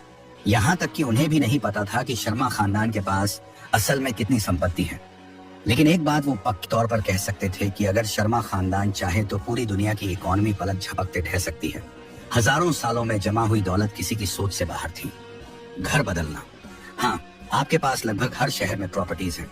आप कहाँ रहना चाहेंगे, मैं जल्दी से इंतजाम कर सकती हूँ। अर्जुन का मुंह तुरंत टेढ़ा हो गया। हर शहर में प्रॉपर्टीज, भारत के सबसे अमीर शख्स के पास भी शायद इतना बड़ा स्केल न हो है। ना उसे लगने लगा कि वो खुद को ही समझ नहीं पा रहा। भारत के सबसे अमीर टाइकून के राज खुल गए। अडानी का ये सीक्रेट आपको चौंका देगा। उसने थोड़ा सोचा। उसके मम्मी पापा अपने दादाजी को ढूंढने निकल गए थे और इस शहर में अब उसके लिए ज्यादा कुछ बचा नहीं था। चूंकि वो बेंगलुरु यूनिवर्सिटी में पढ़ रहा था तो क्यों ना बेंगलुरु चला जाए। चलो बेंगलुरु चलते हैं, हो सके तो बेंगलुरु यूनिवर्सिटी के थोड़ा करीब, अर्जुन ने कहा। 1 मिनट, रिया ने अपने बैग से एक टैबलेट निकाला। कई चीजें सिर्फ दिमाग से याद नहीं रखी जा सकती। रिया ने टैबलेट में कुछ टाइप किया और तुरंत एक भरी पूरी इंडेक्स रिजल्ट्स की पेज खुल गई। अर्जुन ने झांक कर देखा, सब कुछ किसी रेजिडेंशियल कॉम्प्लेक्स जैसा लग रहा था। मिल गया, बेंगलुरु यूनिवर्सिटी से करीब 35 किलोमीटर दूर नंदी हिल्स विला नाम की जगह का बन है। आपके पास वहाँ एक स्टैंड अलोन विला है, शायद वो आपको ज्यादा सूट करे। वो कैसी है, थोड़ा बताओ। ये विला एक यूरोपियन डिजाइनर ने डिजाइन किया है। कुल कंस्ट्रक्शन एरिया 1600 वर्ग मीटर हिमसोन है। इसमें स्विमिंग पूल, गार्डन और एक छोटा सा पार्किंग लॉट है। पूरी विला एक आर्टिफिशियल झील के बीच में है। इसकी मौजूदा वैल्यू करीब 280 करोड़ रुपए है। अर्जुन पानी पी रहा था और यह सुनकर लगभग दम घुटने से मर गया। 280 करोड़ का घर यानी लगभग 175 लाख रुपए प्रति वर्ग मीटर। ये तो सोना था हर इंच। अगर आप जाना चाहते हैं तो मैं अभी इंतजाम कर सकती हूँ। रिया को अर्जुन का रिएक्शन बहुत पसंद आया। उसे उसका दुनिया से अनजान वाला अंदाज अच्छा लगा। लगता था कि इस युवा राजा के साथ जो अपनी दौलत का अंदाजा भी नहीं जानता, काम करना भी मजेदार होगा। जाना, बिल्कुल जाना क्यों नहीं। संयोग से अर्जुन कल ही घर लौटा था तो उसने कुछ अनपैक नहीं किया था। वो बस अपना सूटकेस लेकर निकल सकता था। बस ये जगह जहाँ वो 20 साल तक रहा अचानक खाली हो गई और उसे थोड़ा कड़वा सा एहसास हुआ। उसके मम्मी पापा यूं ही मनमौजी तरीके से चले गए। सचमुच उनका दिल काफी बड़ा था और उसे अचानक अनाथ सा महसूस हुआ। रिया दीदी, ये जगह, मैं युवा राजा की बात समझती हूँ। रिया ने तुरंत उसका मन पढ़ लिया। मैं किसी को यहाँ नियमित साफ सफाई के लिए रख दूंगी। जब भी आप वापस आकर देखना चाहें कभी भी आ सकते हैं। भारत के टॉप 10 लग्जरी घर जो आपको हैरान कर देंगे। बेंगलुरु की इस विला का सच जानकर दंग रह जाओगे। थैंक यू, अर्जुन ने दिल से शुक्रिया कहा। ये मेरा फर्ज है, युवा राजा की सेवा करना मेरा सम्मान है, तो अब निकलें। हाँ चलो। अर्जुन ने 3 लोगों की एक फैमिली फोटो उठाई और फिर बिल्डिंग से बाहर निकल गया। युवा राजा, आप ये गाड़ी चलाने वाले हैं। जब रिया ने नीचे पार्किंग में खड़ी पोर्श केयन को देखा तो वो हैरान रह गई। इस तरह की गाड़ी अर्जुन जैसे शख्स के लिए तो बहुत सस्ती नहीं थी। कोई दिक्कत है? रिया के चेहरे का भाव देखकर अर्जुन को लगा जैसे उसकी तौहीन हो रही हो। क्यों ना मैं आपके लिए एक गाड़ी और ड्राइवर का इंतजाम कर दूं, इससे आपका रोज का आना जाना आसान होगा। नहीं चाहिए, मैं हर जगह ड्राइवर लेकर नहीं घूमना चाहता। लोग मुझे कोई नया वेला रईस का बेटा समझ लेंगे। रिया ने अर्जुन को देखा। वो वाकई कोई आम रईस का बेटा नहीं था। अगर कोई शब्द उसे बयान कर सकता था तो शायद शाही युवा राजा ज्यादा सही होगा। मैंने पहले ही एक कस्टमाइज्ड स्पोर्ट्स कार ऑर्डर कर दी है, 2 हफ्ते में डिलीवर हो जाएगी। तब मैं खुद ड्राइव करूंगा, ड्राइवर की जरूरत नहीं। कॉलेज एंट्रेंस एग्जाम्स के बाद गर्मी की छुट्टियों में अर्जुन ने ड्राइविंग लाइसेंस ले लिया था। उसने थोड़ा सा ड्राइव किया था तो केन उसके लिए प्रैक्टिकली परफेक्ट थी। ठीक है, लेकिन युवा राजा आपकी ड्राइविंग स्किल सेफ तो है? रिया ने हिचकते हुए पूछा। सोच रही थी कि क्या उसे अर्जुन के साथ गाड़ी में बैठना चाहिए। फिक्र मत करो, भले मैं जवान हूँ लेकिन ड्राइविंग में पुराना खिलाड़ी हूँ, अर्जुन ने यूं ही बोल दिया। असल में लाइसेंस लेने के बाद उसने सिर्फ 3 बार गाड़ी चलाई थी, लेकिन अभी अभी बॉडी स्ट्रेंथनिंग पूरी हुई थी। उसकी रिएक्शन स्पीड और कोऑर्डिनेशन काफी बेहतर हो गए थे, तो रेस कार चलाना तो दूर, सड़क पर ड्राइविंग तो आसान थी। ठीक है, फिर यहाँ से बेंगलुरु की नंदी हिल्स विला तक करीब 2 घंटे लगेंगे। अगर थक जाएं तो मैं ड्राइव कर सकती हूँ। रिया सीधे फ्रंट पैसेंजर सीट पर बैठ गई। ऐसा लग रहा था जैसे वो आंखें बंद करके झपकी लेने वाली हो।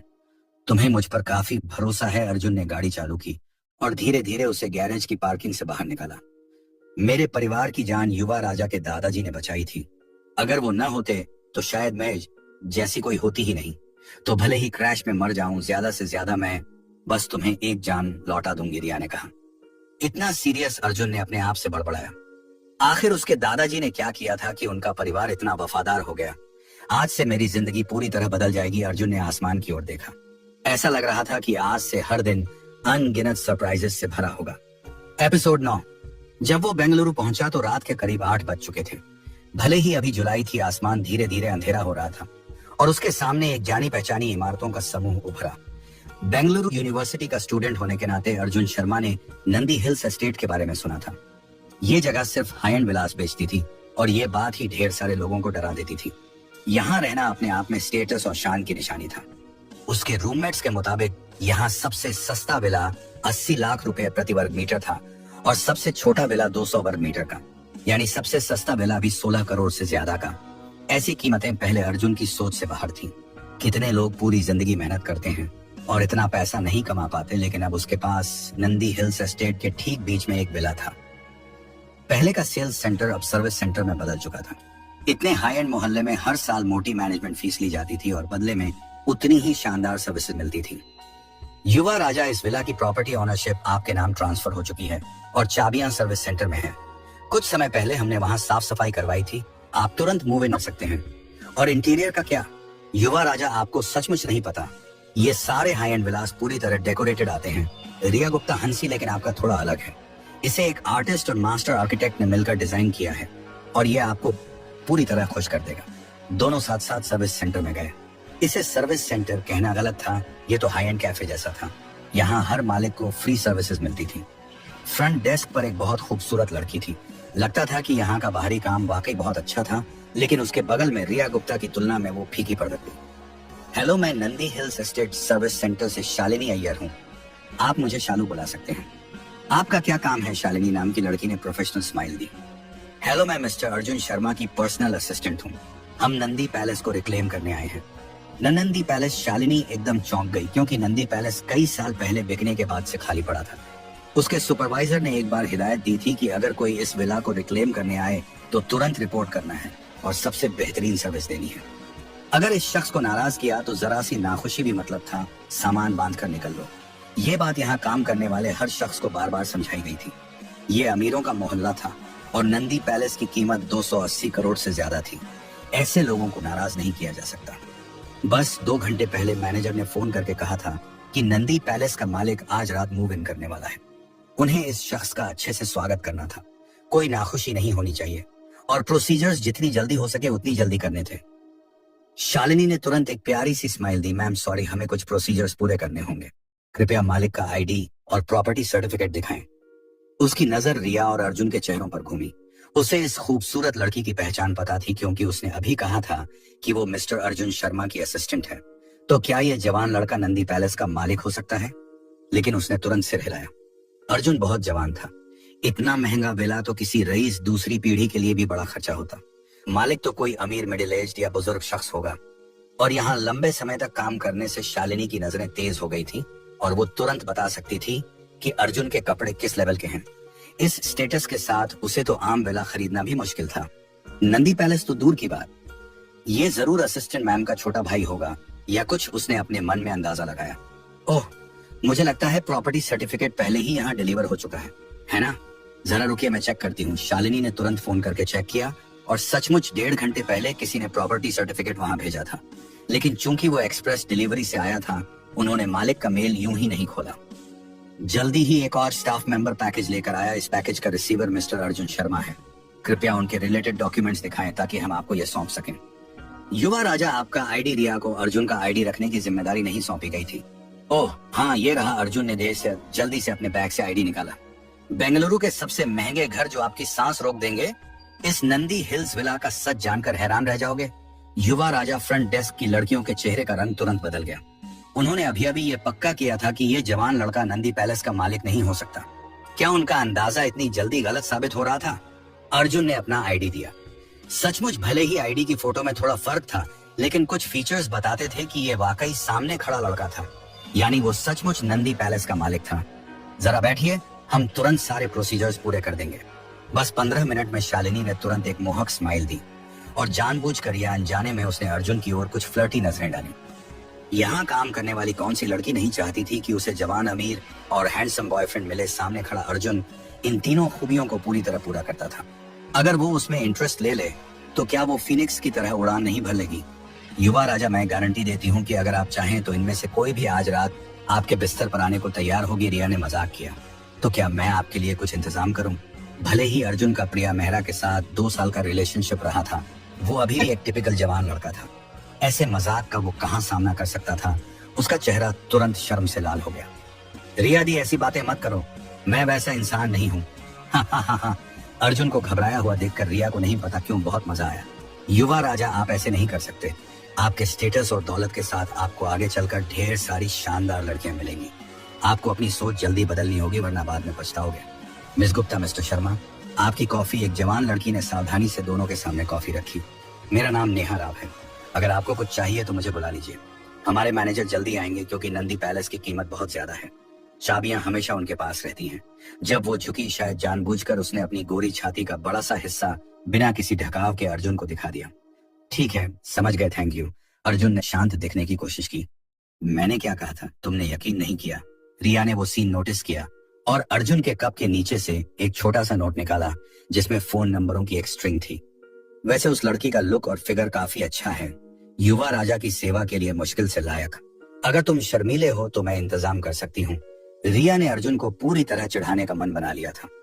लगातार चिढ़ाया जाना बर्दाश्त से बाहर था, तो अर्जुन ने जोर से जवाब दिया, अगर युवा राजा के साथ कोई रहना चाहता है तो तुम्हें खुद आना चाहिए। ये बोलते ही रिया, जो और मजाक करने वाली थी, एकदम शर्मा गई और जो बातें वो कहने वाली थी वो गले में ही अटक गई। हाँ। आखिरकार एक राउंड जीतकर अर्जुन विजेता की तरह जोर से हंसा। एपिसोड 10, बेंगलुरु के बिलियनियर्स का खुलासा। इस युवा रईस का सच जानकर हैरान रह जाओगे। क्या ये मिस्टर अर्जुन शर्मा है? 5 मिनट बाद एक हल्का सा मोटा मिडिल एज शख्स भागता हुआ आया। उसे फोन आया था और वो अपने बिजनेस ट्रिप से जल्दी लौट आया था। हेलो, मैं अर्जुन शर्मा हूँ। अर्जुन ने सांकेतिक हैंडशेक के लिए हाथ बढ़ाया। मिस्टर शर्मा, आप सचमुच जवान और कामयाब हैं। इतनी कम उम्र में इतनी बड़ी दौलत। मैनेजर ने चापलूसी से शुरुआत की। मैं विक्रम शेट्टी हूँ, नंदी हिल्स एस्टेट का मैनेजर। मैं यहाँ सारी लॉजिस्टिक्स और प्रॉपर्टी मैनेजमेंट का जिम्मेदार हूँ। कोई दिक्कत हो तो मुझसे कांटेक्ट कर लीजिए। शुक्रिया मैनेजर शेट्टी। अर्जुन ने बिल्कुल अपना नंबर नहीं दिया। ऐसे मामले तो रिया गुप्ता ही संभालती थी। मैनेजर शेट्टी, क्या हम अब विला देख सकते हैं? मिस्टर शर्मा सफर से थक गए हैं और उन्हें आराम चाहिए, असिस्टेंट की तरह रिया ने कहा। अगर ये औपचारिकताएं चलती रहीं तो पता नहीं कब मूव इन हो पाए। विक्रम शेट्टी अचानक सतर्क हो गया। शायद उसने खुद को ज्यादा आंका था। भले मिस्टर शर्मा मिलनसार लगे, उनकी असिस्टेंट तो गजब की तेज थी। लगता था वो बस जल्दी सेटल करना चाहते थे और एक मामूली मैनेजर से फालतू बातचीत में कोई इंटरेस्ट नहीं था। बिल्कुल, मेरे पास चाबियां हैं, हम तुरंत जा सकते हैं। विक्रम ने कोई गुस्सा नहीं दिखाया। मेरी गाड़ी ले लीजिए, नंदी पैलेस ज्यादा दूर नहीं है। परेशानी की जरूरत नहीं, हमारी अपनी गाड़ी है, आप बस आगे चलिए। रिया ने ठंडे लहजे में जवाब दिया। ठीक है, मेरे पीछे आइए। विक्रम अब थोड़ा उदास था। इस तरह की रियल एस्टेट का मैनेजर होने के नाते विक्रम शेट्टी की कंपनी कार कोई सस्ती नहीं थी, वरना बड़े मेहमानों को ले जाना उसके लायक नहीं होता। उसकी गाड़ी एक मेबैक थी जिसकी कीमत करीब 3 करोड़ रुपए से ज्यादा थी। जब उसने अर्जुन की पोर्श कैन देखी तो वो थोड़ा हैरान हुआ। इतनी दौलत वाला ऐसा साधारण गाड़ी चलाए, ये तो कुछ ज्यादा ही कम लग रहा था। अर्जुन को बिल्कुल नहीं पता था कि विक्रम क्या सोच रहा है। उसके दिमाग में यह गाड़ी पहले से ही लग्जरी थी। शायद उसे सचमुच अमीरों की दुनिया समझ नहीं थी। दोनों गाड़ियां मोहल्ले में दाखिल हुईं, जिसके बीच में एक विशाल आर्टिफिशियल झील थी। नंदी पैलेस ठीक इस झील के बीच में था, बिला कॉम्प्लेक्स का फोकल पॉइंट, जैसे तारों के बीच चांद। नंदी पैलेस तक सिर्फ एक खास बनाई गई सड़क थी और एक गार्ड तैनात था जो मालिक की सेफ्टी सुनिश्चित करता था। भारत के सबसे शानदार घर जो आपकी आंखें चौंधिया देंगे। नंदी हिल्स का यह पैलेस देखकर दंग रह जाओगे। तैयार होने के बावजूद जब अर्जुन ने विला देखा तो उसकी सांस रुक गई। शायद इसे पैलेस कहना अतिशयोक्ति नहीं होगी। विला में 4 लेवल थे। सबसे नीचे गैरेज था और सबसे ऊपर एक ओपन एयर गार्डन, जिसके चारों ओर एक suspended ring shaped swimming pool था। एक ऐसा डिजाइन जो बोल्ड भी था और इनोवेटिव भी। विला का शेप चौकोर नहीं था, ये एक टूटा फूटा रूबिक्स क्यूब जैसा लगता था, जिसमें गजब का साईफाई वाइब था। युवा राजा, क्या आप खुश हैं? अर्जुन का चेहरा देखकर रिया को पहले ही पता चल गया था कि वो इस विला से बेहद खुश है। खुश, बिल्कुल खुश। अर्जुन उत्साह से अंदर देखने को बेताब था। तो मैं अब आपको और डिस्टर्ब नहीं करता। विक्रम शेट्टी ने विला की चाबियां दी और समझदारी से पहले निकल गया। Thank you manager Shetty, Arjun ने शुक्रिया कहा। रिया दी, आप मैनेजर शेट्टी के साथ थोड़ा ठंडा व्यवहार क्यों कर रही थी? अर्जुन गाड़ी में ये पूछना चाहता था। युवा राजा, आपको समझना होगा कि आपकी दौलत की वजह से ढेर सारे लोग आपसे मिलना और करीब आना चाहेंगे। मैं किसी के स्टेटस की वजह से भेदभाव नहीं करती, लेकिन मैंने मैनेजर शेट्टी की आंखों में चापलूसी और लालच देखा। ऐसे लोगों से मिलने की जरूरत नहीं, समझा? अर्जुन ने सिर हिलाया, अचानक कुछ समझते हुए। चलो पहले अंदर चलते हैं, रिया ने रहस्यमयी अंदाज में कहा। मैंने किसी से विला को फिर से डेकोरेट करवाया है।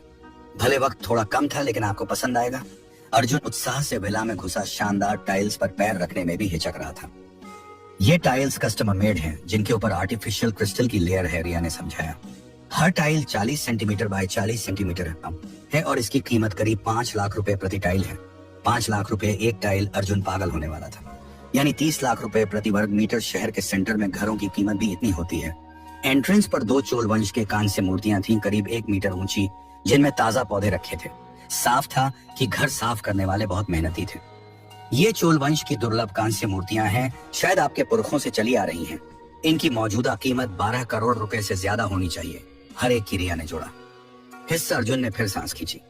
दरवाजे पर एंटीक्स रखना, इसके लिए कितना अमीर होना पड़ता है। फिर भी उसे रिया की बातों पर शक नहीं था। उसके पुरखों को बहुत पहले छोटा दोस्त सिस्टम मिल चुका था। उस वक्त वो शायद पहले से ही काफी अमीर थे, तो हो सकता है ये मूर्तियां उसके लिए एंटीक्स हों, लेकिन उसके पुरखों के लिए नहीं। पीढ़ियों से ढेर सारी चीजें जमा करना कोई हैरानी की बात नहीं थी। रुक रिया दी, आप ये तो नहीं कह रही कि इस विला की सारी डेकोरेशन एंटीक्स हैं? बिल्कुल। इस विला में एक स्टडी भी है, जिसमें राजा रवि वर्मा, अवनिंद्रनाथ टैगोर और अमृता शेरगिल जैसे मशहूर लोगों के कई ओरिजिनल काम हैं। सिर्फ 1-2 नहीं, और विदेशी सेलिब्रिटीज के काम भी हैं। आपको यकीन है कि सब ओरिजिनल हैं? अर्जुन ने फिर पक्का करने के लिए पूछा। रिया ने गंभीरता से सिर हिलाया। अर्जुन ने दीवार पर एक विशाल ऑयल पेंटिंग की ओर इशारा किया। ये क्या है? मेरी पढ़ाई को कम मत समझो। मैं वैन गॉग की स्टाररी नाइट पहचानता हूँ, और ये पेंटिंग तो न्यूयॉर्क के म्यूजियम ऑफ मॉडर्न आर्ट में होनी चाहिए, है ना? ही अब इस पेंटिंग के पीछे क्या लिखा है वो क्यों नहीं चेक करते? रिया ने फिर रहस्यमयी स्माइल दी। हैरान होकर अर्जुन वहां गया, पेंटिंग को दीवार से उतारा और ध्यान से देखा। ये उसकी आर्ट टेक्स्ट बुक वाली पेंटिंग से काफी अलग थी, और पीछे कुछ लाइनें लिखी थीं जो उसे समझ नहीं आई। ये क्या है? अंग्रेजी तो नहीं है ना? अर्जुन को अजीब सा लगा। ये डच है। ट्रांसलेट करने पर लिखा है, मेरे है मेरे भारतीय दोस्त अरुण शर्मा को मेरे सबसे बुरे वक्त में मदद करने के लिए शुक्रिया। मैंने स्टाररी नाइट का एक वर्जन बनाया और आधा उसे आभार के तौर पर गिफ्ट किया। Van Gogh. अरुण शर्मा कहीं मेरे पुरखों में से कोई तो नहीं? अर्जुन को अब सुन्ना सा महसूस हो रहा था। उसी वक्त छोटा दोस्त की आवाज उसके कानों में गूंजी। हाँ, होस्ट अरुण शर्मा सिस्टम के 91वें होस्ट थे। जब वैन गॉग अपने सबसे बुरे दौर में थे, तब वो दुनिया घूमते हुए आपके पुरखे से मिले, जिन्होंने उन्हें पेंटिंग सीखने और पढ़ने के लिए फंड्स दिए। इसलिए वैन गॉग ने ये पेंटिंग पूरी होने पर उन्हें गिफ्ट की। क्या मैं पूछ सकता हूँ इस पेंटिंग की कीमत कितनी हो सकती है? अर्जुन ने डरते डरते पूछा। अगर न्यूयॉर्क वाली ओरिजिनल की बात करें तो उसकी कीमत अब करीब 4000 करोड़ रुपए होगी। बेशक वो अनमोल खजाना है और कोई पैसा दे भी तो बिकेगी नहीं, लेकिन आपका वर्जन चूंकि इसमें मिस्टर वैन गॉग का इंस्क्रिप्शन है और इसका ऐतिहासिक महत्व है, इसकी कीमत शायद कम से कम 6000 करोड़ रुपए होगी। ही इस बार अर्जुन पूरी तरह अवाक रह गया। उसे आखिरकार एक बात समझ आ गई, गरीबी सचमुच इमेजिनेशन को लिमिट करती है। गॉग का इंस्क्रिप्शन है और इसका ऐतिहासिक महत्व है। इसकी कीमत शायद कम से कम 6,000 करोड़ रुपए होगी।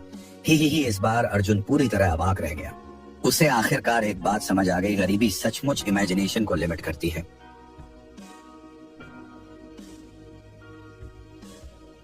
यह कहानी केवल मनोरंजन के उद्देश्य से बनाई गई है। इसका उद्देश्य किसी भी जाति, धर्म, समुदाय या व्यक्ति की भावनाओं को ठेस पहुंचाना नहीं है। इसमें वर्णित सभी पात्र, घटनाएं और स्थान पूरी तरह से लेखक की कल्पना पर आधारित हैं। कृपया इसे गंभीरता से न लें। यदि आपको यह कहानी पसंद आए तो कृपया लाइक, शेयर और कमेंट जरूर करें। धन्यवाद। एपिसोड 11। रिया दी मेरा दिल ये नहीं झेल सकता। इस विला की कीमत 280 करोड़ रुपए पहले ही उसे हैरान कर चुकी थी, लेकिन उसे क्या पता था कि दीवार पर टंगी कोई भी पेंटिंग 4,000 करोड़ रुपए की होगी, वो भी यूएस डॉलर में। इतने से तो ऐसे 10 विलास खरीदे जा सकते हैं। ये तो बस लिविंग रूम की कुछ रैंडम डेकोरेशंस हैं। असल में जब विक्रांत शर्मा ने ये संपत्तियां अर्जुन को ट्रांसफर की थी, रिया को पहले ही पता था। उसने अंदाजा लगाया था कि अर्जुन इस विला को अपने रहने के लिए चुनेगा और ये इंतजाम 1 महीने पहले किए गए थे। सच कहें तो जब उसने पहली बार ये चीजें देखी थी, वो भी डर गई थी, लेकिन जैसे जैसे वो और संपत्तियों को संभालती गई, उसे धीरे धीरे इसकी आदत पड़ गई। अर्जुन लिविंग रूम में घुसा, जो काफी बड़ा था। फर्श पर किसी अनजान जानवर की खाल का रंग था। कॉफी टेबल्स और लेदर सोफे बहुत महंगे लग रहे थे और एक तरफ एक शानदार ग्रैंड पियानो था। अर्जुन बचपन से पियानो और वायलिन सीखता आया था, पहले मम्मी पापा के जोर देने पर, लेकिन बाद में उससे इनसे पूरा प्यार हो गया। चाहे वो कहीं भी हो, अगर वहां पियानो होता तो वो बैठकर एक पीस बजा ही लेता। वो पियानो के पास गया जो एम्बर रंग का था और उस पर समय की घनी निशानियां थी। पियानो पर लिखे टेक्स्ट से अर्जुन ने इसका नाम पहचाना, प्लेयल। डिंग साफ आवाज में अभी भी बहुत पुरातन सा एहसास था। अपने तजुर्बे से अर्जुन ने अंदाजा लगाया कि ये पियानो भी एंटीक होगा, शायद कई दशक पुराना। अचानक उसे पियानो के साइड में कुछ अक्षर दिखे। हैरानी की बात ये हिंदी अक्षर थे और भले ही लिखावट थोड़ी पुरानी थी, अर्जुन फिर भी पढ़ पाया। मेरे संगीतकार दोस्त को भेंट फ्रेडरिक फ्रांसवा शोपैन। रुक, ये शोपैन का पियानो तो नहीं। अर्जुन की आवाज कांप रही थी और उसने अनजाने में अपने हाथ कीज से हटा लिए, डरते हुए कि कहीं गलती से इसे तोड़ ना दे। हाँ, ये प्लेयल पियानो 180 साल से ज्यादा पुराना है। ये शोपैन का सबसे फेवरेट था क्योंकि इसे उनके भारतीय दोस्त ने गिफ्ट किया था। ये तो नहीं कह रही कि ये भारतीय दोस्त भी मेरा कोई पुरखा था, भले ही उसके दिमाग में जवाब था। अर्जुन फिर भी पूछ बैठा। बेंगलुरु के एलिट कलेक्टर्स का खुलासा। इस शाही खानदान के खजाने देखकर दंग रह जाओगे। आपको क्या लगता है? रिया ने एक आकर्षक नजर डाली। ओह हाँ, और ये भी है। रिया ने पास के कैबिनेट से एक बॉक्स निकाला जिसमें हल्का भूरा रंग का एक वायलिन था। बस बता दो, ये वायलिन किसने यूज किया? मैं मानसिक रूप से तैयार हूँ। अर्जुन ने गहरी सांस ली, जो भी आए स्वीकार करने को तैयार। ये वायलिन इल कैनोने है, जिसे ग्वार्नेरी ने 1743 में बनाया था। बाद में इसे कैनन के नाम से जाना गया। पगनिनी वाला भले ही मानसिक रूप से तैयार था, अर्जुन फिर भी कांप उठा। सबसे मशहूर वायलिन मास्टर के तौर पर पगनिनी का रुतबा अटल था। कई वायलिनिस्ट्स के लिए उनके वायलिन पर बजाने का मौका मिल जाए तो उनकी जिंदगी सार्थक हो जाए। उसे क्या पता था कि यह वायलिन शोपैन के पियानो की तरह उसकी कलेक्शन का हिस्सा बन चुका था। ये वायलिन मेरे किसी पुरखे ने तो गिफ्ट नहीं किया था, है ना? अर्जुन को याद आया कि ये एक बिजनेस टाइकून ने, जो भारत से नहीं था, पगनिनी को एक कॉन्सर्ट के बाद गिफ्ट किया था। नहीं, लेकिन जिस म्यूजियम में बाद में ये वायलिन रखा गया वो आपका था। 17 साल पहले मिस्टर विक्रांत शर्मा ने इसे सीधे खरीद लिया। 17 साल पहले, तब तो मैंने अभी अभी वायलिन सीखना शुरू किया था। पापा ने तो कोई कसर नहीं छोड़ी। अर्जुन पूरी तरह चक्कर में था। वैसे यहाँ 2 और मशहूर वायलिन भी हैं जो मास्टर्स क्राइसलर और हेफेट्स ने यूज किए थे। सब पूरी तरह प्रिजर्व्ड हैं और हमने उन कारीगरों के वंशजों से इन्हें रिस्टोर करवाया है जो इन्हें बनाते थे, ताकि बेस्ट साउंड क्वालिटी मिले। आपको ट्राई करना चाहिए। अर्जुन पहले ही उत्साहित था। उसने पगनिनी का वायलिन उठाया और एक कैप्रेस बजाया। भले ही ये 200 साल से ज्यादा पुराना था, जैसे ही आवाज निकली अर्जुन को लगा जैसे उसकी आत्मा ऊंचाइयों पर पहुंच गई। भले ही उसकी स्किल्स उन मास्टर्स से तुलना करने लायक नहीं थी, उसने फिर भी पीस को परफेक्टली रेंडर किया। रिया को तो लगा जैसे पगनिनी खुद उसके सामने बजा रहा हो। भारत के सबसे शानदार म्यूजिक कलेक्शंस। इस विला के खजाने देखकर आपकी सांस रुक जाएगी। पीस खत्म होने के बाद अर्जुन का हाथ कांप रहा था। उसने वायलिन को सावधानी से इसके केस में वापस रखा। इसकी कीमत की वजह से नहीं, बल्कि इसलिए कि इसे